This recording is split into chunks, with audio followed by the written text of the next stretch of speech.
Amados, quero te convidar a abrir a sua Bíblia no Evangelho de Mateus 27, versículo 1 a 5. Na verdade, eu ia falar sobre a Trindade, que eu já estou quase um mês prometendo. Só que a Aline me lembrou agora, né, do mês da conscientização, Setembro Amarelo. Eu acho importante tratar desse tema. 27, versículo 1 a 5, até porque eu que rodo muito aí pelas estradas da vida de carro, e a gente tem muito grupo de WhatsApp, de Uber, e é constante, né, o número de suicídio na ponte, pessoas que param o carro e se jogam. Aqui no Colobandê, uma moça se jogou do viaduto, no desespero. E os dados, na verdade, eles não são exatos com relação ao número de suicídios, porque muitos são maquiados. E se a mídia divulgasse o que acontece realmente, talvez seria um incentivo maior para pessoas cometerem o mesmo ato insano. Infelizmente, é algo anormal, espantoso que tem acontecido. Pessoas que desistem da vida. E como eu preguei ano passado sobre esse tema, eu vou pregar novamente, queridos. Eu gosto de pregar a mesma mensagem de vez em quando. Depois de um ano, né? A maioria nem lembra mais o que eu preguei. Não lembra, não. Vou mudar o título, que aí você não tem como procurar. Às vezes eu vejo mensagem de alguns pastores, né? Eles pregam em vários lugares, só que aí muda o título. Mas se você for entrar, vai ver a mesma mensagem. Gente, é só para quebrar o gelo um pouquinho, porque o assunto é sério. Mateus 27, versículo 1 a 5, diz assim: E, chegando amanhã, todos os príncipes dos sacerdotes e os anciãos do povo formavam juntamente conselho contra Jesus para o matarem. E, maniantando-o, o levaram e entregaram ao presidente Pôncio Pilatos. Então Judas, o que o traíra, vendo que fora condenado, trouxe arrependido as 30 moedas de prata aos príncipes dos sacerdotes e aos anciões, dizendo: pequei traindo sangue inocente. Eles, porém, disseram: que nos importa? Isso é contigo. Olha que líder religioso mais infame. E ele, atirando para o templo as moedas de prata, retirou-se e foi se enforcar. Pai, em nome de Jesus, mais uma vez, pedimos a tua ajuda, Senhor. O Senhor vem ministrar nossos corações, nos conscientizar a valorizar a vida, Pai. E a vida está em Ti. O Senhor é o autor da vida, o Senhor é o caminho, a verdade e a vida. É o príncipe da vida. Fala conosco, em nome de Jesus. Os irmãos podem sentar-se, fique à vontade. Como eu disse, né, agora na introdução, muitas pessoas têm atentado contra a própria vida de maneira assustadora.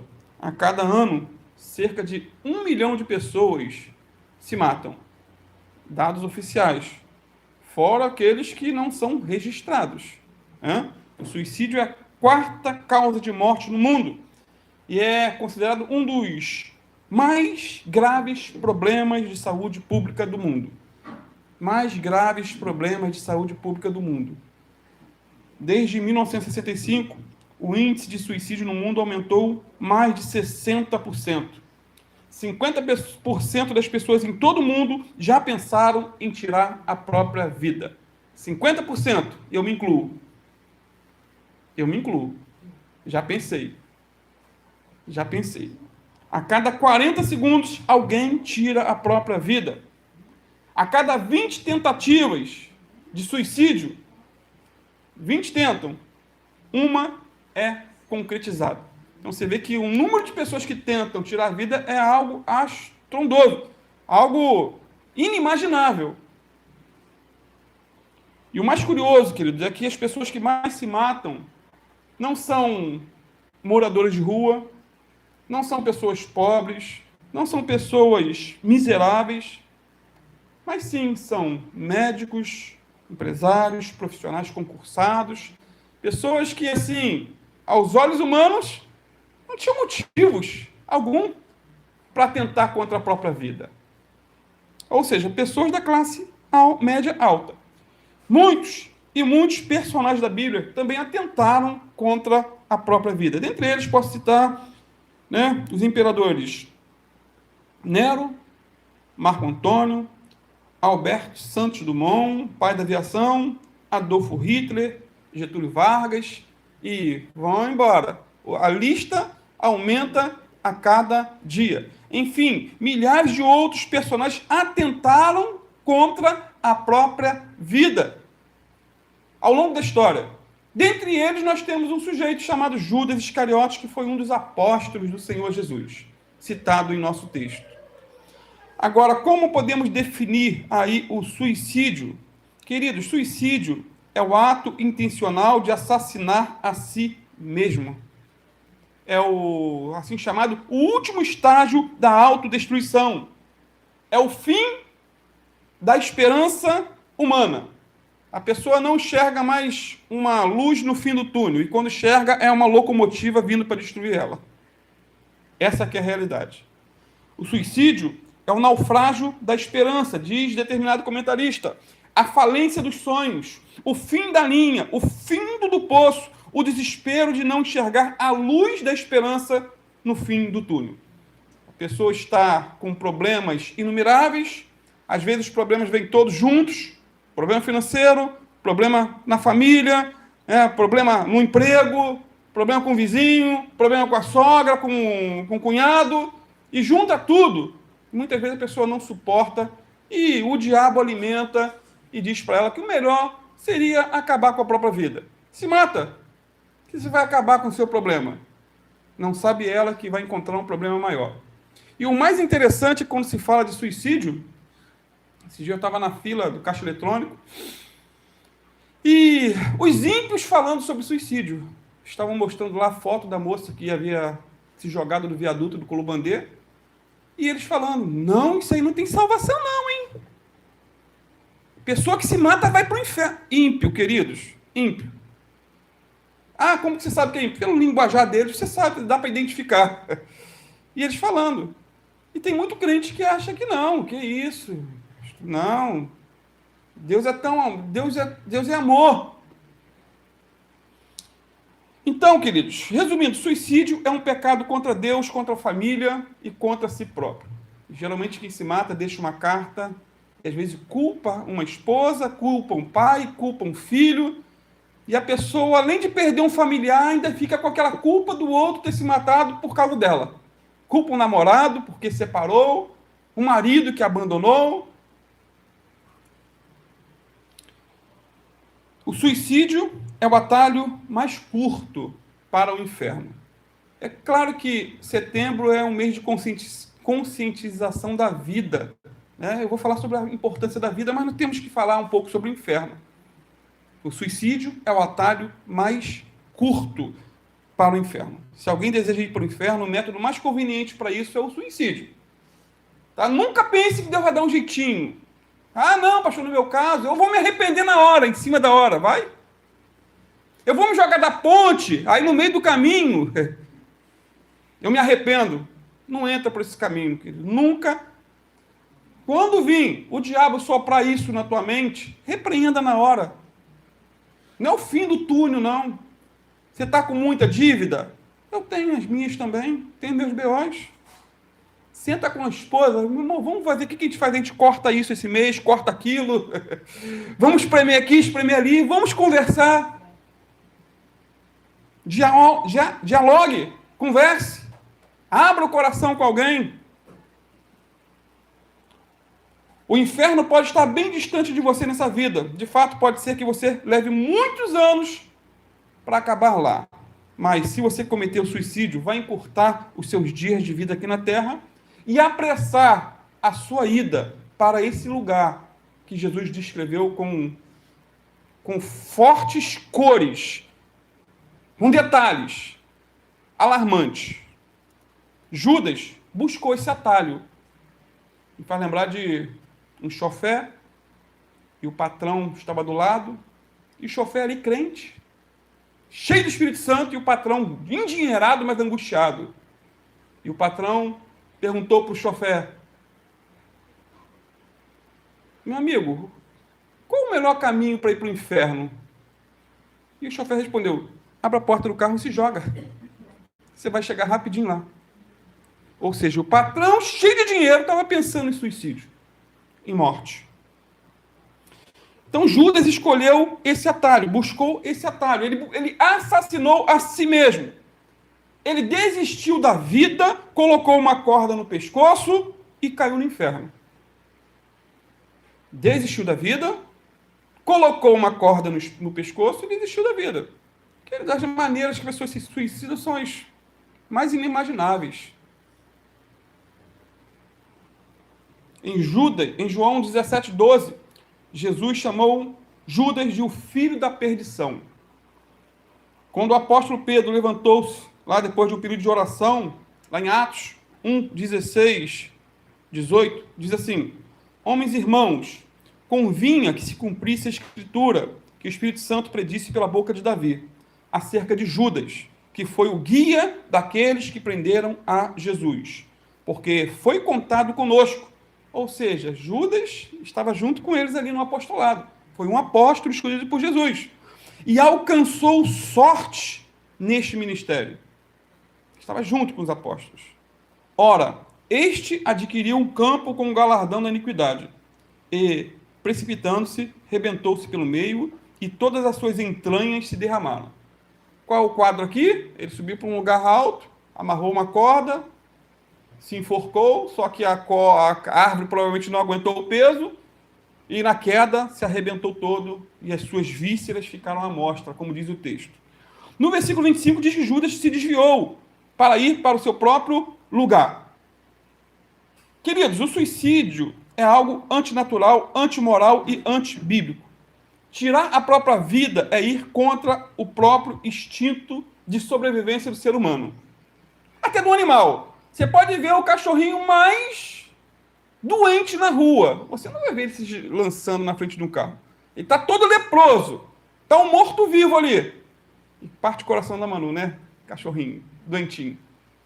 Você não vai ver um cachorrinho se jogando na frente de um carro. Não vê. É o instinto de sobrevivência. Então, o suicídio é algo antinatural. Agora, o que leva uma pessoa a cometer suicídio? O que desencadeia esse processo que culmina na eliminação deliberada, proposital da própria vida? Quais seriam os passos, dentro de uma questão aí atual, pesquisada? Depressão, primeiro caminho, ou o primeiro processo que leva ao suicídio é a depressão, que é o mal do século, que atinge ricos, e não somente ricos, mas também pobres, famosos e anônimos, homens e mulheres, até crianças depressivas. É muita dívida, né? Muita conta para pagar, que ficam tão deprimidos. Então, a depressão, quer dizer, é uma doença. A pastora, muito renomada, Edmé Williams, eu gosto muito dela, define a depressão como uma doença que começa com uma leve ausência de prazer. Começa devagar. Leve ausência de prazer. Não vê prazer em nada. Um dia lindo, para ela como se fosse nublado. Vê um jardinzinho daquele da igreja na frente ali, aquelas flores lindas. Que dali nada é a mesma coisa. Leve ausência de prazer. E vai se estendendo até o profundo estado de desânimo na qual a pessoa só deseja a morte. Então começa pequeno. E é bom cuidar, né, nesses inícios. Ausência de tristeza, de prazer. Você não tem prazer em se alimentar, em comer uma comida gostosa. Não tem prazer em sair para ver pessoas, ir no shopping, passear, distrair a cabeça. Fica só dentro de casa ali, aquela coisa confinada. Mesmice. Ou seja, pessoas deprimidas estão muito propensas a cometer suicídio. Fuja da depressão, procure ajuda, esteja juntos. Está sem vontade de viver? Eu vou para a igreja em nome de Jesus. E lá você vai ouvir falar sobre suicídio e inferno. Portanto, queridos, o diagnóstico precisa ser feito, os medicamentos receitados. A pessoa precisa ser acompanhada sim, ajudada, aconselhada. Porém, acima de tudo, a pessoa precisa elevar seus olhos para o céu. Porque é do céu que vem seu socorro. É de Deus que vem a esperança, queridos. Não ficar centrada nessa vidinha, nos problemas, nos seus BOs. no marido que abandonou, no dinheiro que não chega, né? Aquele processo na justiça que nunca consigo ganhar e a pessoa fica deprimida e começa a viver a vida assim. Segunda causa de suicídio, dependência de álcool e drogas. Amados, 1/4 de todas as tentativas de suicídio são cometidas diariamente por alcoólatras e dependentes químicos.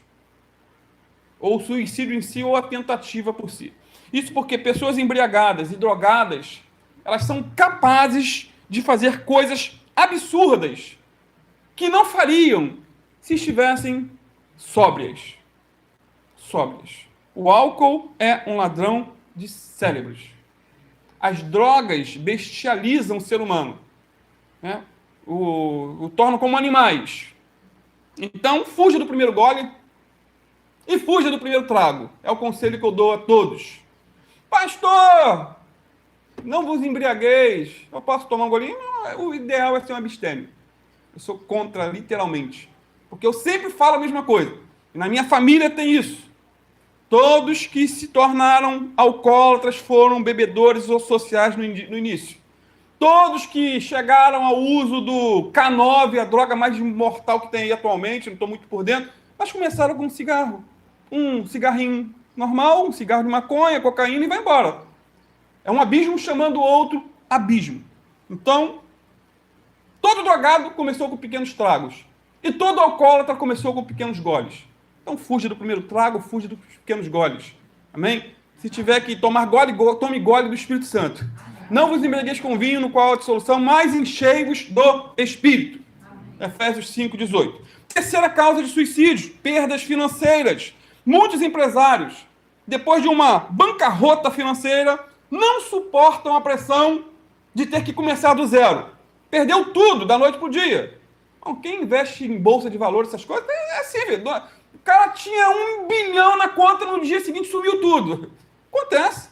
Vê o brasileiro aí que Batista aí, no dia para o outro perdeu tudo. E muitos não têm essa capacidade intelectual, moral, espiritual de começar tudo do zero, queridos. Né? E acabam cometendo suicídio. Agora, para pensar, viver sempre no limite em suas finanças, como muitos de nós aqui vivemos, no limite, é mais fácil do que perder uma fortuna e começar do zero. Quem nasceu pobre, está pobre. Né? Agora, quem está lá em cima e cai para descer do patamar, descer do status, uma mulher para ficar uma semana sem fazer o cabelo, é ruim, não aguenta não. Não aguenta, queridos. Às vezes você está ali, a pessoa está rindo para você, como já tive caso, está com uma pessoa ali, empresário, uma mulher, né, toda tratada, e depois você vai conhecer a história, meu Deus, foi melhor eu com meus apertos. A pessoa já tinha tentado suicídio não sei quantas vezes. Então, nem todos conseguem a façanha de começar do zero e atentam contra a própria vida. Quarta causa, opressão e possessão demoníacas. É causa também de suicídio. A opressão é um ataque do diabo e seus demônios de fora para dentro. De fora para dentro ele está tentando. Está assoprando nos ouvidos da pessoa. E olha, não é só ímpio que é tentado ao suicídio, não. Pastores são tentados e muitos se matam. Faz lembrar do pastor Paul Yang-cho, pastor da maior igreja do mundo, lá na Coreia do Sul. Uma época que eles estavam construindo vários arranha-céus de prédios para a igreja, mas houve uma recessão mundial e afetou a Coreia do Sul, e as pilhas de dívidas começaram a se acumular na gaveta dele, na estante do gabinete. E ele não via saída. E um dia ele foi para a parte mais alta do prédio, só o esqueleto, e ficou ali olhando, e aquela voz dizia, se mata, pula, acabou tudo. É o fim, não tem jeito para você. Olha que fracasso. Você queria construir a maior igreja do mundo, e agora está aí, cheio de dívida, enrolado, não tem como pagar, o povo não tem como ofertar, se mata, tira a própria vida. E, num estalo, ele lembrou que tinha que fazer alguma coisa lá no escritório, voltou, depois Deus o corrigiu, e ele conclamou o povo a orar, a jejuar, a se consagrar, e reverteu tudo. E a igreja se tornou a maior igreja do mundo, com mais de 1 milhão de membros. Pastores são tentados ao suicídio, assim como ovelhas também. Só que tentação não é pecado. Tentação não é pecado. Tentação é o famoso passarinho voando sobre sua cabeça. E pecado é o passarinho fazendo ninho na tua cabeça, se alojando e te levando a praticar o pecado. Então, opressão demoníaca, ataque de fora para dentro. Então, essas entidades malignas, queridos, são especialistas em falar no ouvido da pessoa que ela não presta para nada. Você não presta, você não é ninguém. Se você morrer, você não vai fazer falta. O diabo alimenta isso. Você não é amado. Ninguém tem paciência com você. Se mata logo, acaba com a tua vida. Você é um zero à esquerda ao quadrado. Esse opressor exterior diz que a pessoa, por exemplo, cometeu um pecado imperdoável. Olha, você foi além dos limites. A Bíblia fala de um pecado imperdoável. A blasfêmia contra o Espírito Santo. Mas se você um dia já pensou que cometeu, é porque não cometeu. Que geralmente quem cometeu nem pensa que cometeu. Mas o diabo alimenta isso. Que ela foi longe demais. Que para ela não há chances nenhuma, que a única solução para aliviar sua dor, que é atormentadora, é tirar a própria vida. Se mata. Depois da opressão, a possessão é um estágio mais avançado, em que a pessoa permite ser possuída por demônios. Permissão. Legalidade.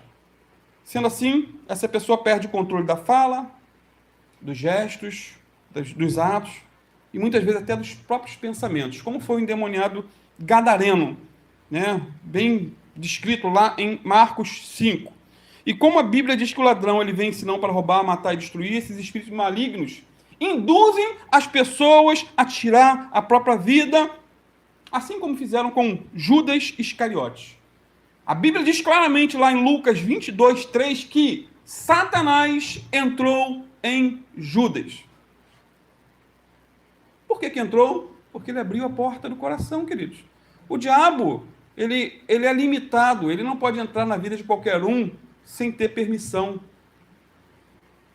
Ou seja, Satanás, o Judas abriu brechas em sua vida para que os demônios o possuíssem. E era um apóstolo. Foi escolhido por Jesus. Pregou o evangelho. Lembra do seu histórico? Vou repetir. Ele foi escolhido por Jesus para ser apóstolo e tesoureiro do grupo.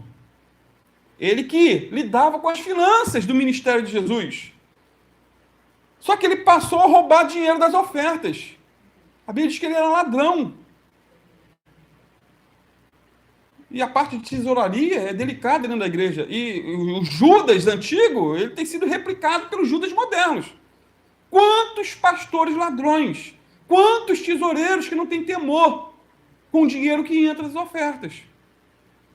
E isso sirva de alerta para nós, queridos. Ao contar as ofertas ali, lá atrás, aqueles que administram, que sou eu, Biana, a Dani, pessoal da tesouraria. Por que nós queremos fazer o máximo de transparência possível? Ter a conta da igreja, para que a questão financeira fique mais clara, mais transparente ainda do que é. Mas Judas, ganancioso. Lembra? Ele criticou Maria por ter ungido a Jesus com um perfume muito caro, com o argumento que aquele dinheiro podia ser dado aos pobres. Poxa, os pobres podiam ser beneficiados com essa fortuna.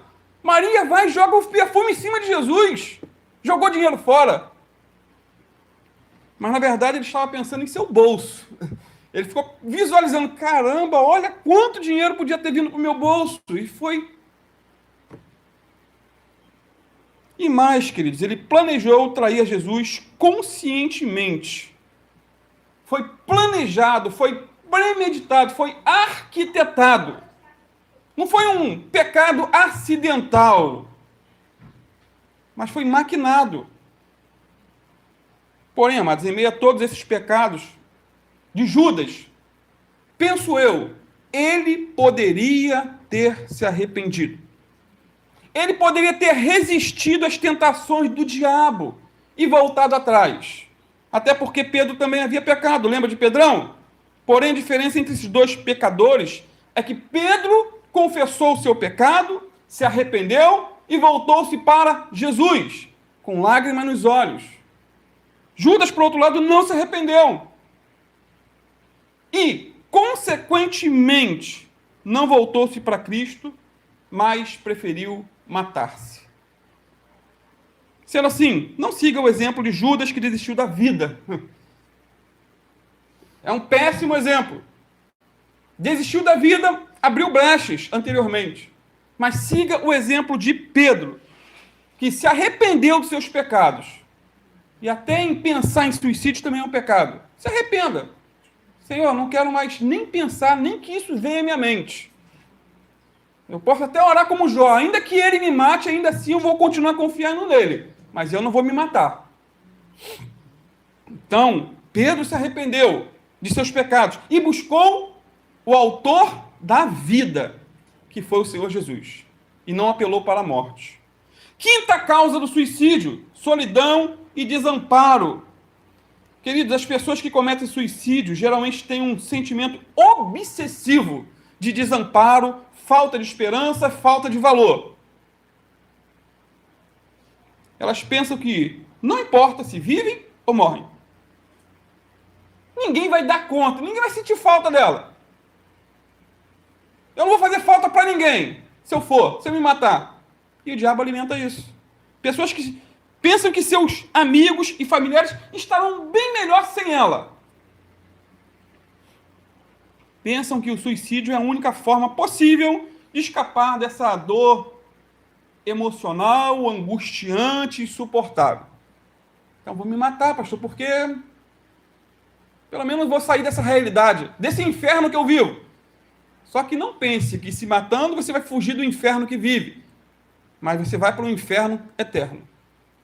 Um outro detalhe: as palavras que mais se relacionam com o suicida são raiva, desânimo, falta de esperança, desamparo, falta de valor, como já disse, depressão, medo, tragédia, ressentimento, alívio da dor, busca por soluções, um grito por ajuda, um legado destruído, perguntas não respondidas, sonhos não realizados, erros, desespero, amargura, lágrimas, arrependimento e assim por diante. Palavras relacionadas a um suicida em potencial. E às vezes a palavra injustiça também está relacionada com o suicida. Eu fui injustiçado na empresa, fui injustiçado na igreja, fui injustiçado por meus pais que não me compreenderam. Por exemplo, um adolescente de 14 anos foi acusado injustamente por sua professora de ter colado na prova. E ele passou uma vergonha extrema na escola. Seus pais não lhe deram a chance de se explicar, de contar o que aconteceu. Ou seja, na escola ele foi maltratado, desprezado, zombado, ridicularizado. Quando chegou em casa, não teve apoio dos pais. Os pais simplesmente disseram para ele: nós estamos decepcionados e com vergonha de você. Estamos tão aborrecidos com o que você fez que não aceitamos desculpas e não tem perdão. Olha que situação. Porque se fosse só de fora, né, só da escola, só dos professores, o pai, a criança podia até suportar. Agora, quando é da escola, depois chega em casa e também tem as portas fechadas para ele, e isso durou uma semana. Os pais nem ao menos olhavam para o filho, desprezo. O filho entrava por uma porta, os pais saíam pela outra. Depois desse período, aproveitando a ausência deles, o menino escreveu uma carta que dizia o seguinte: papai e mamãe, perdoe-me, mas eu não consegui superar a dor que esmaga meu peito e atormenta minha alma. Porém, a dor que mais me angustia é de não poder olhar nos olhos de vocês e dizer que eu não sou culpado da acusação de meu professor. Eu não colei naquela prova, nem de maneira direta e nem de maneira indireta. Eu não colhei. Eu nem olhei para o lado para ver o que o outro tinha feito lá escrito. No entanto, vocês nem sequer me deram a chance de me defender das acusações. Essa dor eu não consigo superar. Amo vocês, mas me perdoem. E esse adolescente pegou a arma do pai, que era militar, e tirou a própria vida. Quando os pais chegaram em casa, encontraram o filho caído numa poça de sangue, com um revólver numa mão e a carta na outra. É um caso verídico, não é história da carochinha. Aconteceu, queridos. Amados, dê limites, sim, a seu filho. Dê limites. Dê limites. Corrija ele, ensine princípios morais. Ensine princípios espirituais. Diga sempre não. Ah, meu filho não consegue dizer ouvir não. Os meus sempre ouviram. Deus sempre fala não pra gente, por que a gente não pode falar pros filhos? Não, não, não. Porém, acima de tudo, dê ao seu filho sempre o direito de defesa.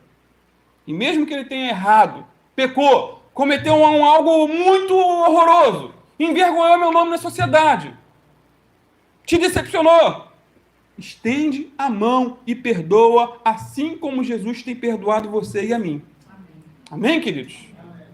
Valorize a vida dos outros também. Sexta causa do suicídio, desespero. Algumas pessoas com tendências suicidas costumam dizer o seguinte: eu mereço morrer. Eu não sou digno de viver. Irmão, é a voz do diabo. Você merece viver sim. Você é digna de viver sim. Você é perfeita, não é perfeita nem como eu sou. Tem que estar todos os dias aos pés da cruz, clamando por misericórdia e perdão. A pessoa diz, para mim não existe perdão. Existe perdão sim. Se confessarmos os nossos pecados, Ele é fiel e justo para nos perdoar todos os pecados e nos purificar de toda injustiça. Isso não é um papel em branco assim, para você pecar, não, queridos. Não é essa a tônica, a ênfase.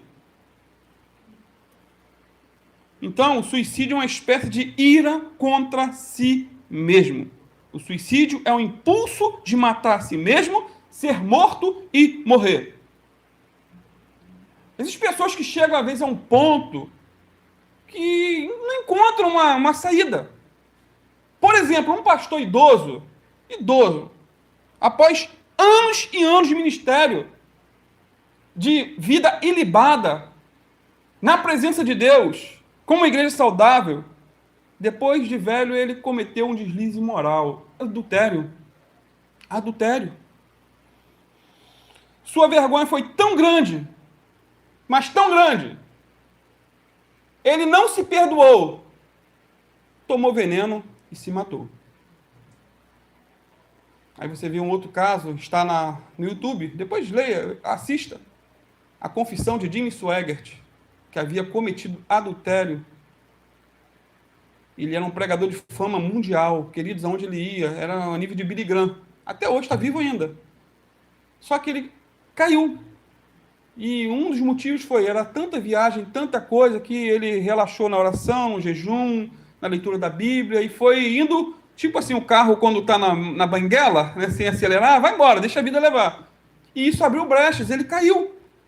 E da mesma maneira que ele caiu no adultério, ele foi diante da mídia, convocou todos para uma plateia, uma numerosa multidão, e ali fez uma confissão a Deus, confissão pedindo perdão à esposa, à igreja, ao ministério, a todos. E até hoje continua pregando o evangelho. Isso não é apologia para o adultério, porque as consequências até hoje estão aí registradas. Mas aconteceu, e agora? É o fim? Fazer igual esse outro pastor que se matou? Não. Esse pastor desistiu da vida. E namorou-se com a morte. E matou-se. Ele podia ter feito como Pedro. Não podia? Que se arrependeu. Como Jimmy Swaggart, que se arrependeu. Mas ele seguiu o exemplo de Judas, que se matou. Então, Judas é um péssimo exemplo. Sétima causa de suicídio. Ilusão de uma vida melhor. E eu paro por aqui. E na próxima oportunidade vamos concluir falando sobre Judas ainda. Ilusão de uma vida melhor após a morte. Queridos, eu não sei se você sabe, mas existem seitas diabólicas que colocam na pessoa, na cabeça da pessoa, que se ela se matar, ela vai para um lugar melhor. E uma multidão de desmiolados acreditam piamente em tudo que um pastor fala, em tudo que um suposto bispo apóstolo fala. E não confere com as escrituras, queridos. Só se alimentam com a colher do professor da escola dominical, só se alimentam com a colher do pregador. Tudo que ele conhece da Bíblia que o pastor prega, ele não tem individualidade. E a pessoa assim, ela é propensa a acreditar em qualquer louco do mercado da fé. O diabo cega muita gente dizendo que se ela acabar com a própria vida, vai encontrar paz e alegria numa vida após a morte. Por exemplo, 1997, membros de uma seita cometeram um suicídio coletivo. Todo mundo se matou. 39 pessoas se mataram acreditando que uma nave espacial que vinha logo atrás do cometa Hale-Bopp, iria salvá-las após o suicídio. Historicamente, realmente passou um tal do cometa e elas foram ensinadas, ó, se matem, porque logo atrás vai vir a salvação. Eles tinham esperança de uma vida melhor depois de uma loucura como essa. As pessoas se iludem. E o que falar de Getúlio Vargas? Foi presidente do Brasil. Antes de morrer, antes de tirar a própria vida, deixou uma carta que dizia: saio da vida para entrar para a história. E deu um tiro. Que loucura, tirar a própria vida só para deixar um legado na história. Na verdade, ele tirou a própria vida para entrar no inferno e não somente na história. Suicida não tem salvação, queridos. Não tem salvação. Voltando aqui ao nosso texto, podemos ver que Judas Iscariotes fez quase tudo certo depois de seu pecado. Ele seguiu o caminho que cada um de nós precisa tomar para ser aceito por Deus. Porém, no último passo, ele errou. Ou seja, fez quase tudo certo. Mas no ponto principal, ele errou. Fica para a próxima. Amém? Vamos ficar de pé. Em nome de Jesus. Vamos estar orando.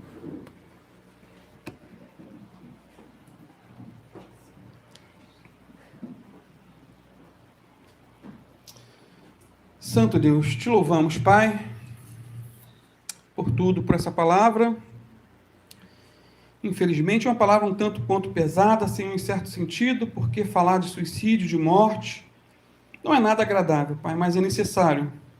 Assim como a tua palavra diz que é melhor ir a um enterro do que ir a um banquete, porque lá no enterro nós vemos o fim de todas as coisas, e não só o fim, mas o início de uma eternidade com ou sem o Senhor.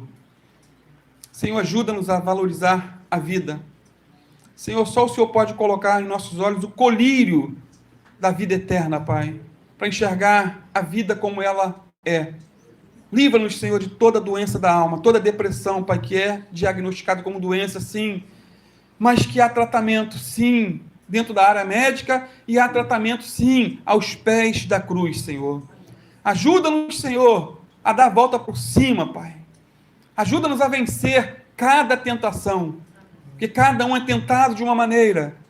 Judas foi tentado com dinheiro, outros são tentados com adultério, outros são tentados com homossexualismo, outros são tentados de N maneiras. Mas ajuda-nos a vencer, Pai, a cada tentação, ou até a lidar com as tentações sem cometer o pecado, Pai. Porque tentação não é pecado. O pecado é consumar a tentação.